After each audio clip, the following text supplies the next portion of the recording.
my wife's really good about knowing that when we get close to a show, going out, I just can't do it anymore. Because something happens with me, and I don't know about all your other clients, but the leaner I get, if I have go out and eat pizza, I could put on 3 to 5 pounds easy. You know what I mean? And it's almost like I'm offsetting. It took me 3 weeks to drop that weight. Yeah. And all of a sudden now I've ruined it in one meal. You know what I mean? So to me, it's too much suffering, if you will, to give it up with one meal, right? Yeah. So I just, a couple of months before a show, I'm done, right? I don't go out. And I'm wondering, how do your clients, how do they manage that? Because even tracking your macros, it's like, how do you do that when you go out, like a chicken parmesan? How do you know?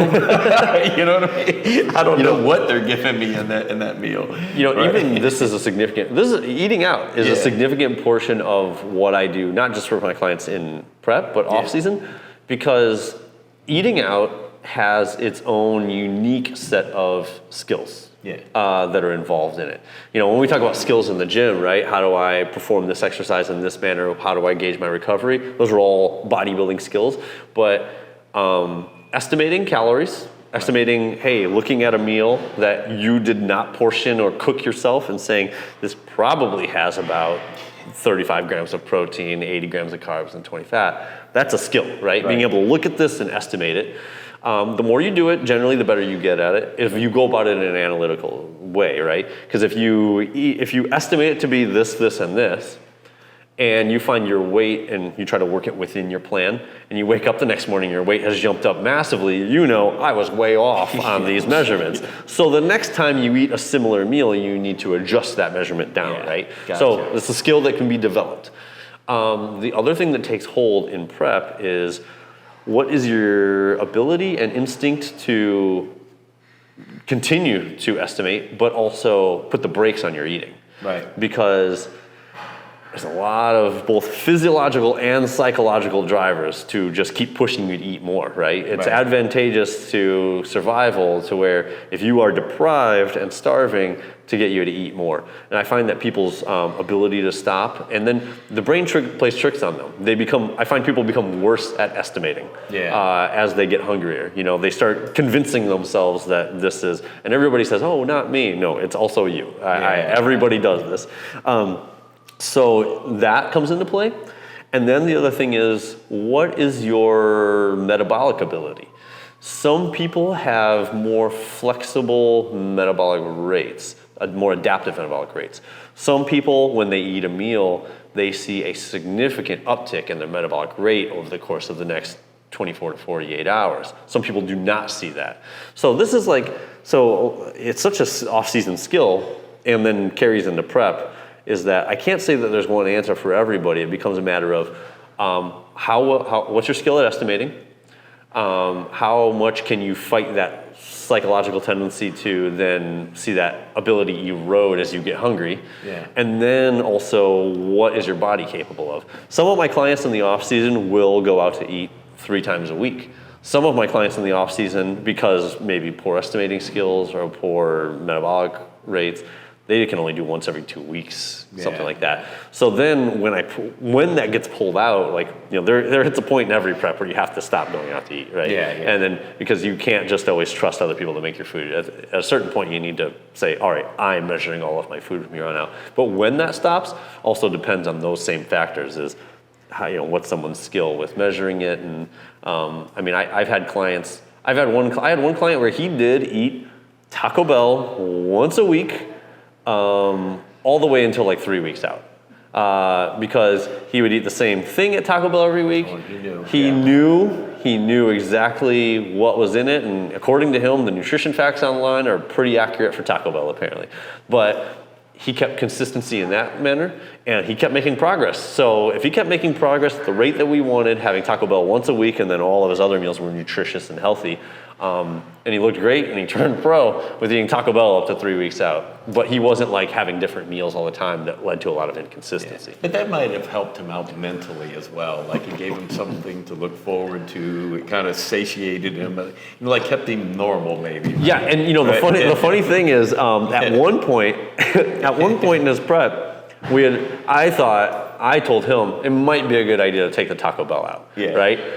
His weight loss slowed because he wouldn't like have massive cheats on his diet, but I find that he was having trouble with taking extra bites. He felt deprived, right? He felt deprived because I held his Taco Bell away from him. So he would have bites here and there of this, and his weight loss actually slowed. And I'm like, all right, just put the Taco Bell back in. All right, and Taco Bell goes back in, and he starts dropping weight again. And it's like, I should try this with everybody. You know, eat a chalupa every week. Well, it probably helped him physically, mentally. He had something to look forward to, right? So he was probably every week looking forward to that Taco Bell. Yes, right? Yeah. So once again, we're back to the individuality. You know, I think that's the hardest part, is trying to find, I mean, what works for a person. And it's like, and it's not a process of me just telling you what works. Like, this is back and forth. You tell me, hey, I really feel like this works. And I say, all right, well, what if we adjust it like this and give a version for you that will work?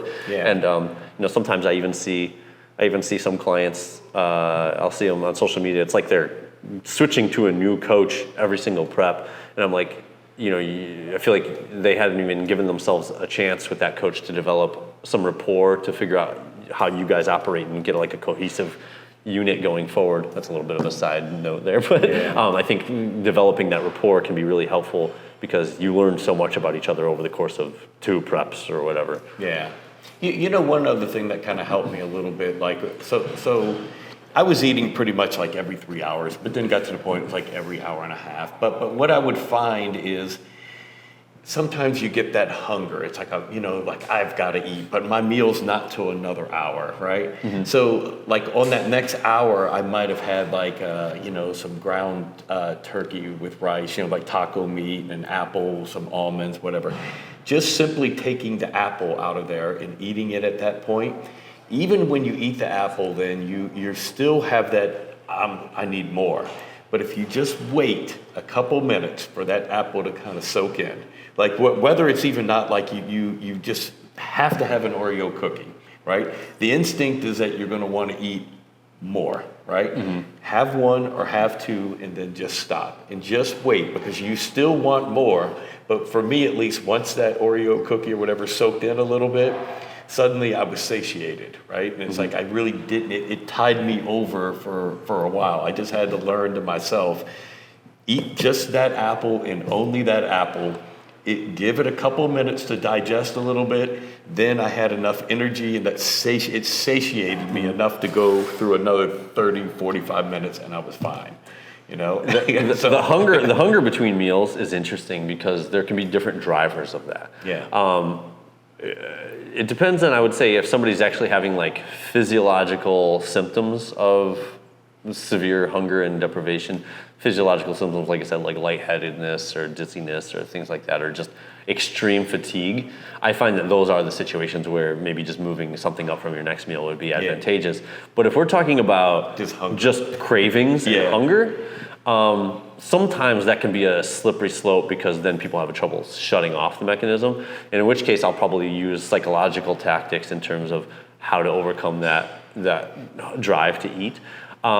Different things, like so many people love doing this, but it's actually problematic. They're like watching Food Channel all the time, and I'm like, this is like not helpful. Like, it's just driving you to think about hunger all the time. It's like somebody that's just like watching porn all the time, and they're like, I think about sex. I'm like, you're watching porn all the time, right? You know, like maybe like reel that in. And sometimes people are surprised, because I get that I recommend this. I get a reputation sometimes for being a very like straightforward kind of guy. I actually find that meditation can be extremely helpful for some people, because if we talk about like what hunger is, right? What is hunger? And sometimes I'll ask people, what is hunger? And they have a hard time describing it. First, it's a sensation, right? My stomach is rumbling. I have this feeling in my stomach. I have fatigue. So it's a sensation that then turns into a feeling. And it can become this emotional thing. And that feeling, and I'm like, what is that feeling? Describe that feeling. I don't think that people then realize but the word that usually, that the sensation leads to a feeling, that feeling is danger or anxiety or I need to take action. Do you know what I mean? Because evolutionarily speaking, hunger is dangerous, right? Up until before our modern times, hunger was dangerous. Hey, get off your ass, go get some food because you're gonna die. Right. So I think in times like that, if you want to be meditative about it, or just if you're somebody that can tolerate just reminding yourself, I think it's important to like get in touch with what you logically know and set aside what you're feeling. What I logically know is I am not in danger. I have another meal coming in an hour and a half. Right. This is not dangerous. It feels dangerous, it's not. You know, work on slowing your heart rate, slowing your mind. And sometimes psychologically you can fight back that, you know, you got to put in line what you're feeling, reconcile what you're feeling, which is danger, with what you know there is no danger, and put those two things together. And a lot of times it can calm you down until your next meal comes.